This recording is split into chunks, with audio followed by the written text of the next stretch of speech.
Sa dami ng TikTok freelancing influencers, hindi lang naman yung sinasabi ko yung tama. There are different ways, different strategies na pwede ninyong gayahin, kunin. However, I think it's about time that we also create a healthier consumption habits when it comes to contents online, because there are content creators that are just here for clout. Ibig sabihin, number one na, eto pet peeve ko talaga to.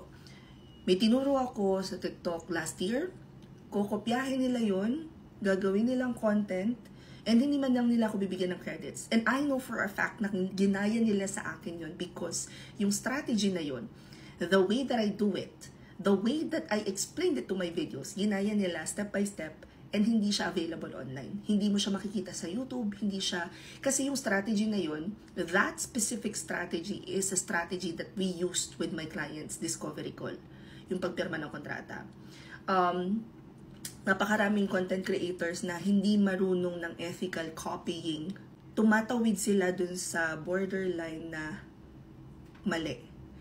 Halimbawa, may nakita ako before na nagtuturo na, kumuha ka lang ng portfolio ng iba, ilagay mo sa portfolio mo, i-present mo sa client during discovery calls, pagkatapos pag napili yung portfolio na yun, i-hire mo tong tao na to, bumawas ka, mag-cut ka and all. Unethical VA agency formation. I think we just have to be wise. Merong magme-message sa akin na nagbayad ako ng ganitong amount para sa ganitong training na to, tapos hindi ko rin naman na-utilize ng fully yung learning, or hindi ko na makausap yung previous na nagtuturo, lagi silang busy, to a point na meron pa nag-message sa akin na nagbayad daw siya sa isang training camp, tapos nag-away-away yata daw yung may training camp na yon, so hanggang ngayon hindi pa na-i-schedule yung training nila. And again, ang sinasabi ko dyan, ito minsan nasaktan pa ako sa chat because feeling ko nasaktan ko siya because diniretso ko, parang nung time na yun wala na akong tulog. Ako yung naka-assign na magre-reply sa mga chat.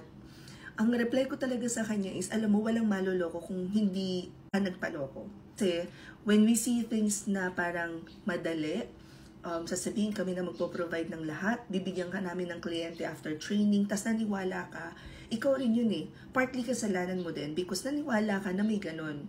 So, hindi lang naman ako yung may mga magaganda, maraming tinuturo. Even me, I'm learning from other freelancers na nag-create ng contents dito. At the same time, kagaya nga ng sinasabi ko kanina, okay lang na maniwala rin kayo sa sinasabi ng iba, lalo na kung makakatulong sa freelancing journey ninyo. However, please be mindful na kailangan meron ka ring sariling utak. Kailangan meron ka ring, yun nga yung sinasabi na ngayon, kailangan wise ka na sa mga napapanood mo. Healthier social media consumption na dapat tayo. We have to have a better understanding na at this point kung paano nga ba yung freelancing, at kung kayo ngayon yung lang nakita itong pagmumukha ko dito sa TikTok, manood muna kayo mga old videos ko. Because kung wala pa kayong idea sa freelancing, then maybe this would be a good start. Now, for those who are asking, paano ba magsimula ng freelancing? Or yung mga pinaka-typical questions, how? I will film another video, updated video to, as soon as ma-launch na namin yung ila-launch ko, na overdue na rin, meron dami kong gawa sa clients.